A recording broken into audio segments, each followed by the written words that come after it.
아무리 한동훈 대표의 말씀이 100% 옳다고 하더라도 우리는 우리 나름대로 전략적인 검토가 필요한 사항입니다. 이재명 대표의 민주당에게 정권을 헌납할 수가 없습니다. 박근혜 대통령 탄핵 이후에 민주당 정권 어떻게 이 나라와 이 기강, 건강과 가치를 허물어뜨렸습니까? 윤상현 의원은 탄핵에 반대한다는 말을 하면서 대통령 한 명을 지키려는 게 아니라고 말을 했습니다. 대한민국의 미래, 아이들의 미래를 지키기 위한 거라고 설명을 했습니다. 하지만 이 말, 어제의 한 장면과 좀 겹쳐 보입니다. 국민 여러분들께서 부족하지만 저희를 좀 잘 지켜주십사 부탁드리겠습니다. 저희를 지켜달라며 눈물을 보였던 김민전 최고위원. 국민의 안전보다 자신의 안위가 더 중요하다는 의미로 읽히는 대목인데요. 이 호소가 통할지 의문입니다. 네, 무엇을 위한 눈물이었으며 누가 누구를 지키는 것인가? 라는 의문을 남긴 장면이었죠. 이 장면은 잠시 뒤에 따져보고요. 일단 친윤계 쪽에서 나오는 주장을 쭉 모아보면 탄핵이 능사가 아니다. 거국 내각과 책임 총리를 빨리 도입해야 된다. 이거 해법이 될 수 있다고 보세요? 전혀 안 되죠. 이게 비상계엄령 선포 전과 후는 완전히 다르다고 봅니다. 그전에는 예측만 했던 대통령의 정말 비헌법적인 반헌법적인 행동에 대해서 불만이 많았지만 비상계엄령 선포와 그다음에 총칼을 든 군인이 국회를 침탈하고 계엄군이 선관위를 점거하는 이런 모습을 본 이상은 지금 하시라도 빨리 탄핵을 해서 대통령에 대한 수사를 하는 것이 시급한 것이지. 네. 지금 이 순간에 거국 내각과 또는 뭐 책임 총리제를 도입한다는 논의를 하는 것은 정말 그거는 버스가 이미 지나갔다는 생각을 하고요. 네. 지금은 아까도 말씀드린 대로 대통령 리스크를 없애야 됩니다. 불확실성을 제거를 하지 않으면 저는 대한민국이 한 발짝도 나갈 수 없다고 생각합니다. 지금 모든 국민들이 걱정을 하고 있는 거 아니겠습니까? 그런데 과거의 주가를 보더라도 탄핵이란 전국에서 좀 요동을 치죠. 요동을 치는데 탄핵이 통과될 때부터 주가는 오르기 시작합니다. 참 묘한 거거든요. 그게 뭐냐면은 경제는 특히 불확실성이고 정치도 마찬가지입니다. 지금 대한민국의 최고의 불확실성은 대통령이고 윤석열이고 그 리스크를 어떻게 줄이느냐. 그 부분에서 정치권이 힘을 모아야지 이것을 진영의 논리와 여와야의 논리로 접근한다 그러면 결국 대한민국이 큰 손해를 볼 것이다. 그래서 지금은 자진하야 또는 탄핵 말고는 대안이 없다. 그런 말씀을 드립니다. 그러게 저는 국민의힘 여당 지도부에게 그리고 지도부와 중진들에게 정말 묻고 싶어요. 그러게 잘했어야죠. 국민들의 여론들을 분명히 알았을 거라고요. 중진들 대부분 다 지역구 국회의원들입니다. 다죠. 대부분이 다죠. 그리고 지도부도 대부분은 지역구 국회의원들이에요. 내지는 뭐 비례대표가 지도부에 들어갔다고 하더라도 여론들을 수렴할 수 있는 기간이 많았고요.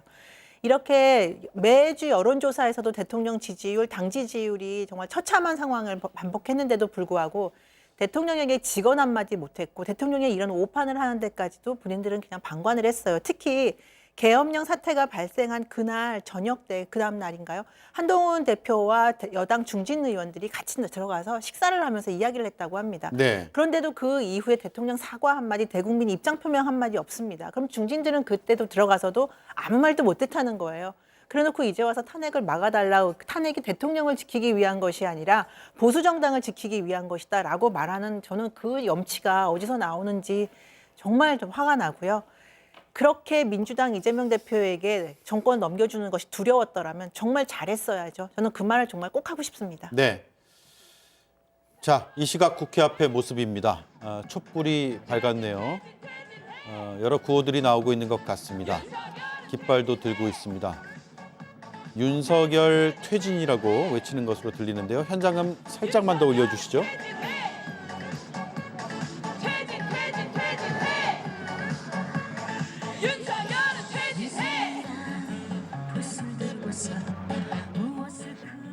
네, 여의도 국회의사당 앞의 모습이 현장 화면을 통해서 들어오고 있습니다. 난이 이제 저물었네요.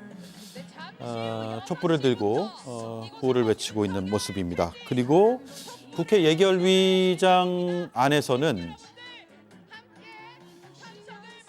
국민의힘의 의원총회가 아직도 열리고 있습니다. 오후 늦게 시작이 됐는데 대통령과 한동훈 대표가 만나고 왔고요. 한동훈 대표가 의원총회에 같이 들어가 있는데 잠시 뒤에 나와서 입장을 발표할 거라는 현장의 소식들이 좀 들어오고 있습니다. 아직까지는 오랜 시간 의원총회가 이어지고 있고 아마 내일 있을 탄핵 소추안 표결에 대해서 당은 어떤 입장을 정할 것이냐, 당론으로 찬성할 것이냐, 반대할 것이냐, 혹은 개별 의원들의 자율투표에 맡길 것이냐 이런 것들을 아마 토론하고 경론을 펼치고 있는 것으로 보입니다. 자, 눈물 흘린 김민전 의원의 그 모습을 보고 정말 많은 비판이 쏟아졌어요. 네. 어이없죠. 예. 예, 눈물을 흘리면 감동을 주는 목적의 눈물을 흘릴 텐데요. 감동은커녕 냉소와 비난만 자초한, 저는 김민정 교수님이 저렇게 망가졌나 싶은 생각이 듭니다. 개인적으로 한때는 그래도 정치평론가라서 또 안철수 전 의원을 도와줬을 때만 해도 뭔가 나름대로의 가치와 철학을 구현하기 위한 그러한 교수의 정치 참여다 이런 생각도 하긴 했는데 네. 최근의 행보를 보면은 이제 전국구 국회의원이 되고 나서부터는 공천 준 사람에 대한 무조건적인 충성, 그리고 전혀 논리적으로 동의할 수 없는 그런 언행으로 일관하고 있는 모습을 보면서 정말 씁쓸함하고, 정말 우리 후배들이 저 교수님 밑에서 어떤 것을 생각하고 있을까라고 생각할 정도로 네. 좀 답답하고, 꼭 저렇게 해야 될까. 그리고 저 눈물이 정말로 당을 살리고 국가를 위한 눈물이겠습니까? 저는 본인이 공천받은 것에 대한 감사의 마지막 표시를 하는 거 그 이상 이하도 아닐 것이다. 네. 지금은 정말로 과거 박근혜 대통령의 탄핵과는 완전히 다릅니다. 그때는 최순실의 국정농단으로 제한적이었지만 지금은 대통령이 군사를 일으킨 내란에 주하는 상태의 탄핵론이거든요. 예. 완전히 질적으로 전혀 다른 탄핵인데, 이것을 과거의 탄핵을 빌미 삼아서 국민의 힘을 지켜달라고 눈물을 흘리는 것은 역사에 대한 배신 행위다. 네. 말씀을 드리고 싶습니다. 예. 자, 한 2분 조금 안 남았거든요. 한 말씀씩밖에 못 드릴 것 같은데 친윤계에서 왜 저럴까요? 속내가 뭘까요? 결국에는 권력을 놓고 싶지 않은 그런 심정일 것이고요. 국회의원들은 그리고 나서는 근데 만약 탄핵이 된다고 하면 그 다음에 대선이 치러지지 않겠습니까? 지금 국민의힘이 가장 두려워하는 것은 지지층 기반을 잃을 것이다. 탄핵이 되면 정말 불모정당이 될 것이다라는 거고, 박근혜 대통령 전 대통령 탄핵 당시에 그 당시 자유한국당이 굉장히 어려웠습니다. 그리고 지금 국회의원들 사이에서는, 국민의힘 내부에서는 박 대통령 탄핵 당시에 그 이후에 문재인 정부에서 얼마나 많은 사람들이 검찰에 가서 조사받고 고통을 당했느냐, 이제 이런 것들 다시 그 역사를 반복해서는 안 된다라는 건데요. 네.